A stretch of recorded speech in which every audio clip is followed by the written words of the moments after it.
கர்த்தருடைய பரிசுத்த நாமத்துக்கு ஸ்தோத்திரம். சங்கீதம் 25:21 உத்தமமும் நேர்மையும் என்னை காக்க கடவது. நான் உமக்கு காத்திருக்கிறேன். தேவனே, இஸ்ரவேலை அவனுடைய எல்லா இக்கட்டுகளுக்கும் நீங்களாக்கி மீட்டுவிடும். 26:1 கர்த்தாவே, என்னை நியாயம் விசாரியும். நான் என் உத்தமத்திலே நடக்கிறேன். நான் கர்த்தரை நம்பி இருக்கிறேன், ஆகையால் நான் தள்ளாடுவதில்லை. கர்த்தாவே, என்னை பரீட்சித்து என்னை சோதித்து பாரும். என் உள்ளின் திரியங்களையும் என் இருதயத்தையும் புடமிட்டு பாரும். உம்முடைய கிருபை என் கண்களுக்கு முன்பாக இருக்கிறது. உம்முடைய சத்தியத்திலே நடந்து கொள்ளுகிறேன். வீணரோடே நான் உட்காரவில்லை, வஞ்சகரிடத்தில் நான் சேரவில்லை. பொல்லாதவர்களின் கூட்டத்தை பகைக்கிறேன், துன்மார்க்கரோடே உட்காரேன்.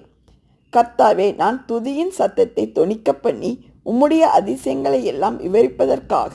ஆமேன்.